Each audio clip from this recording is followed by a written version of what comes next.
Hi guys, Squirrel here. Bit of an unusual video today.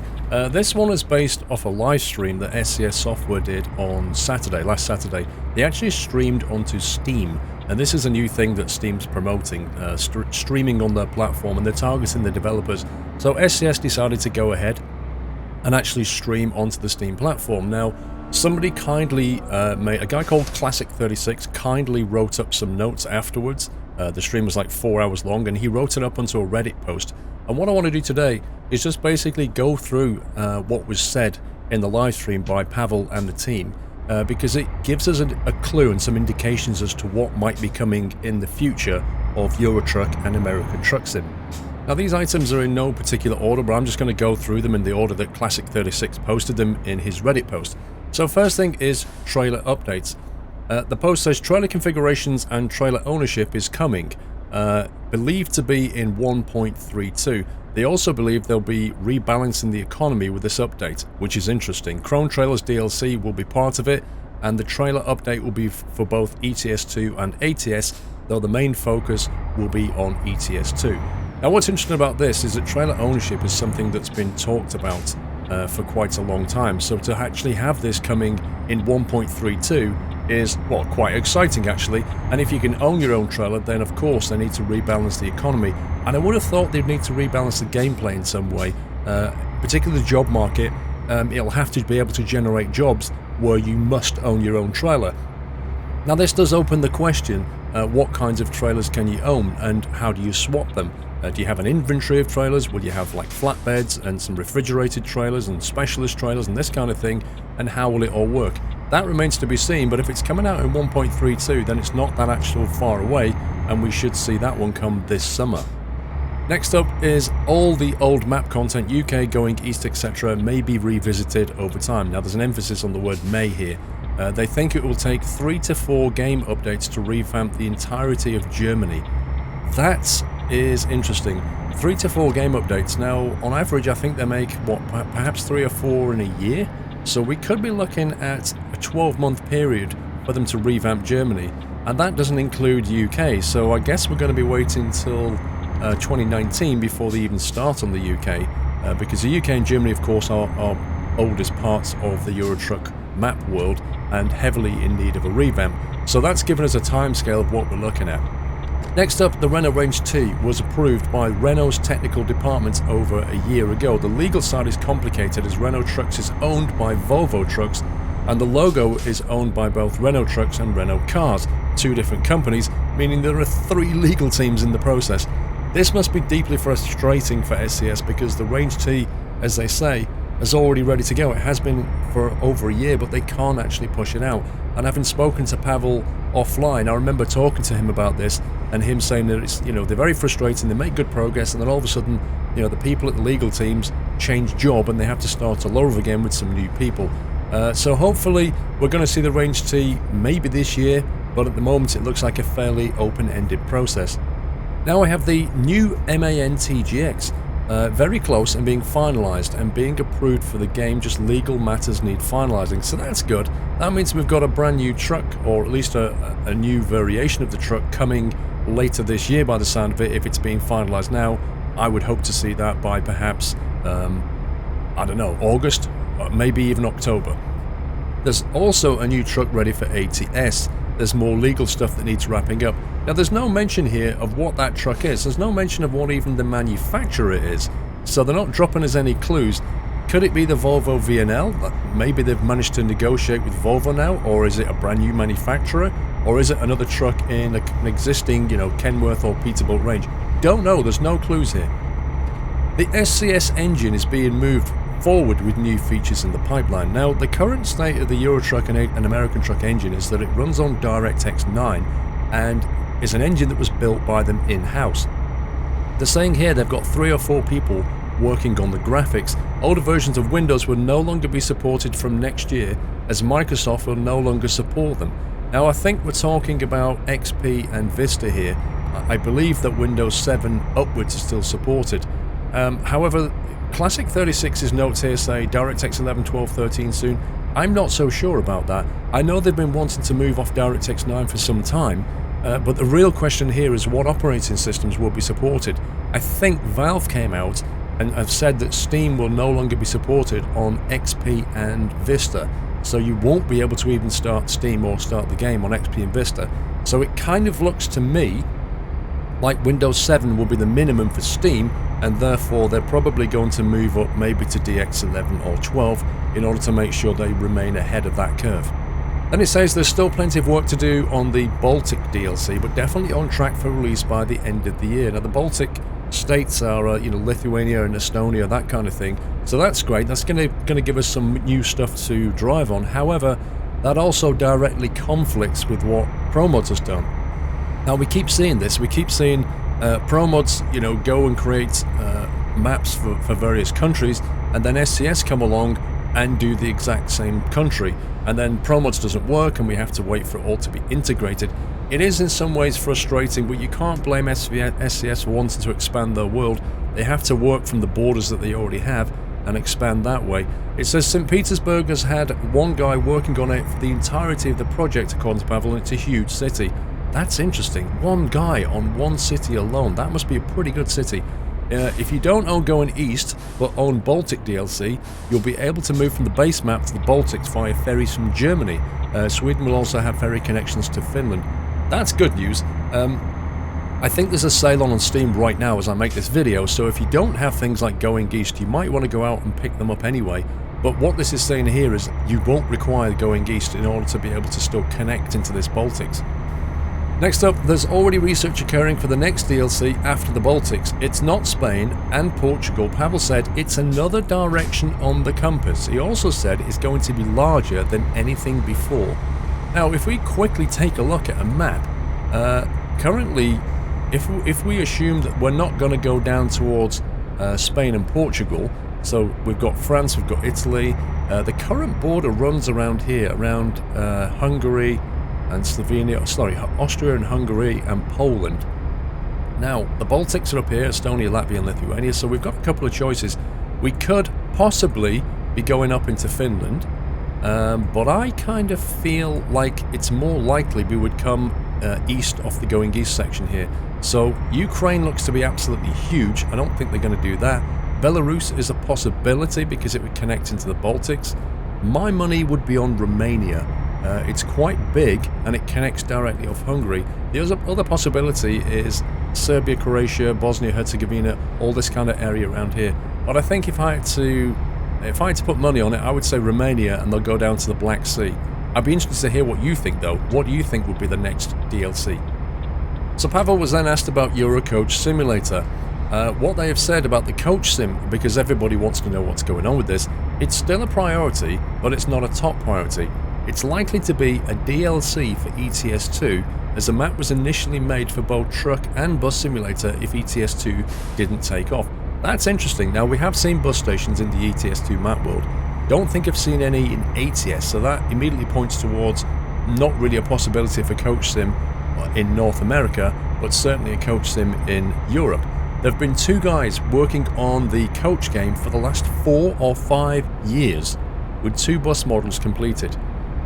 I have to say, that's not ecstatic. I'm not really that excited about that. Like 2 buses and 2 guys pretty much tells me this is not a priority for them.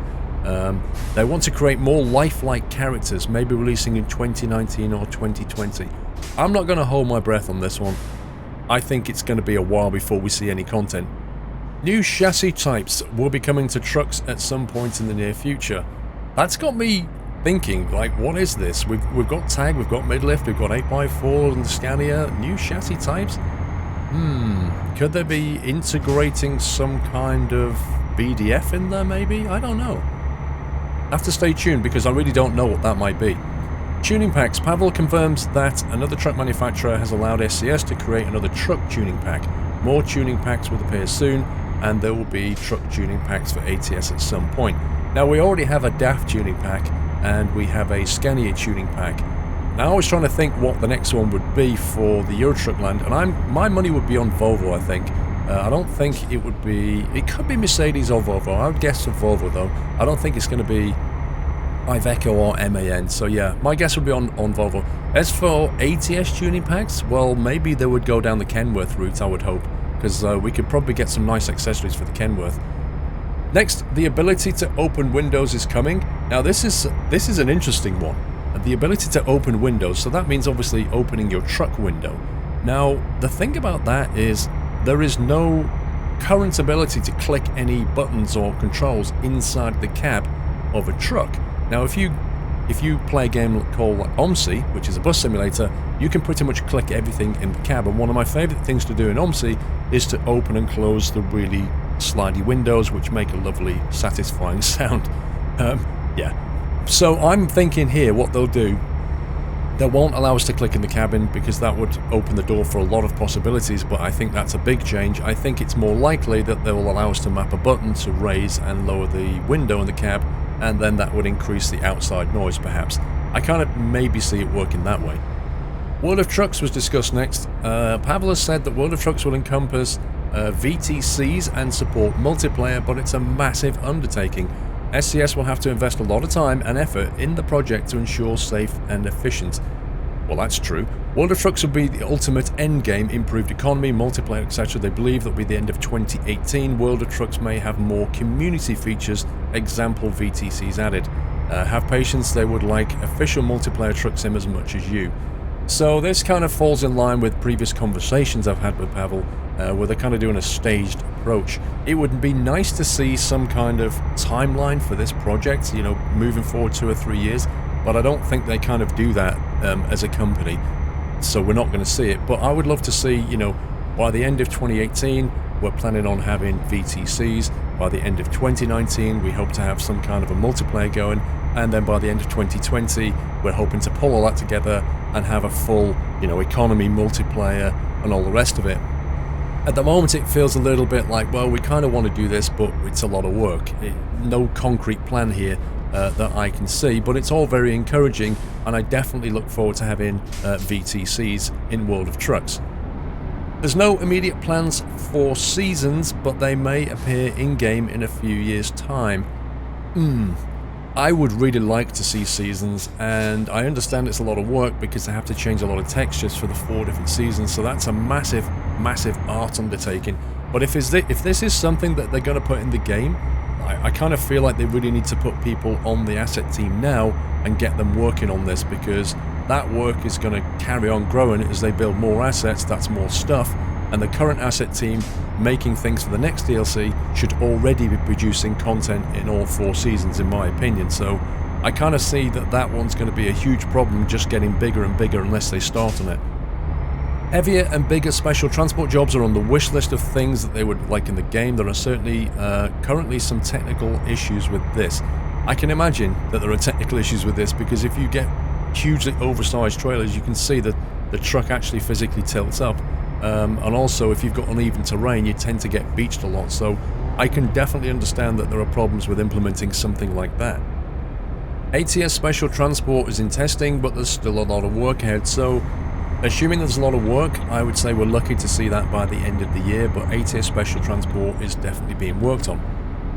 A World of Trucks event based on Special Transport may or may not be coming at some point. That literally says nothing at all. A World of Trucks event based on Special Transport may or may not be coming. Who knows? Anybody's guess as to whether we'll get that one. Euro Truck Sim 2 will not have a Battle Royale mode, so I think at this point in the live stream he started to get asked some pretty weird questions. No loot boxes, that kind of thing. Netherlands paint job pack was started 2 years ago. It's currently being worked on by another employee who recently became a mother. So Netherlands paint job pack, you would hope to see that this year. And there's been delays because of staffing issues by the sound of it. No super overpowered engines allowing you to fly. So again, I think at this point the questions were probably getting a bit weird. Next gen Scania trucks will be included within the AI vehicle soon, so that's good. It means we're going to get the next gen Scanias driving around in the AI. Also, if you've not seen it, Truckers MP are currently working on a multiplayer mode which allows AI vehicles synchronized with other players. This was not part of the live stream, but I thought I'd mention it because of the AI vehicles being dropped in with Next Gen Scania. It's something you might want to go and have a look at. There may be a driving school of sorts added to the game, allowing players to improve their skills. This driving school will teach real trucking skills, but is only in the planning stages at the moment. Now, when I read this, I kind of thought to myself, well, hang on a minute. You've got Scania Truck Driving Simulator, and that is actually really, really good at teaching you how to handle your truck and your trailer. So surely you can just lift some of the stuff out of that game and bring it over into your truck, because you already had it, you already coded it somewhere. Driving around cones, reversing into tight parking spaces with cones and getting marked on it, challenges, all of that was already there in Scania Truck Driving Sim. Just bring it into your truck and revamp it a bit and it'll be absolutely perfect. More physical rewards for World of Trucks events are coming soon, so I assume that's like t-shirts and competitions and things. Spotify integration is on the wish list. Pavel mentioned better Discord support. Now this is something they really need to get on top of. Most developers these days have some kind of Discord server where the community can hang out, get updates and announcements, ask questions, talk to each other. This would be something I think they should focus on big time. And then to cover the more basic points, one day backgrounds like the World of Truck events may be purchased from Steam for players who have missed the events or may be new to the game.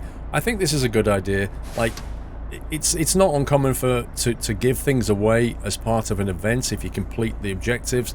And if you don't or don't want to, well, you can just buy them for like 99 pence. I think that's a good thing to do. Scania DLC may expand northwards in the future once they start to rebuild and update DLC areas, sort of like the Germany rebuild. Okay, that kind of means you can expect nothing to happen on that this year. Maybe next year they'll start expanding north, which is a little bit of a shame, but you know, we've got pro mods up there anyway, so it's no biggie. With World of Trucks, it may be possible to bridge ATS and ETS to have the same company operate on two continents. So this is something, well, I certainly have always wanted for a long time. The idea of having Euro Truck World and American Truck World kind of bridged together in the same company with World of Trucks on top. The question there is, will it then be one game or will we still have two games? Finally, trailers for transporting new Scanias are coming and new AI vehicles look to be coming too. So all of it's encouraging. It means that what we have here is some kind of strategic level stuff to do with World of Trucks and moving on to a new version of DirectX, and multiplayer and all this kind of thing. And underneath the hood we've got the kind of constant feeding of new trucks coming along, new map DLC is coming along, and then things like gameplay changes, driving school, and all that kind of thing. On the whole, I think the live stream was quite useful. I believe they're planning on doing another one on Twitch very soon, and that will then go onto the YouTube channel as well, where you can catch up on the whole thing. If you can be bothered to sit through 4 hours of it. That concludes the video, guys. I hope you found that useful. I'll leave a link in the video description to the actual Reddit post so that you can go and have a read through yourself. However, there is no recording of the event that I can link you to at the moment, but it may appear on YouTube at some point. That's it from me. Take it easy, guys. Happy trucking.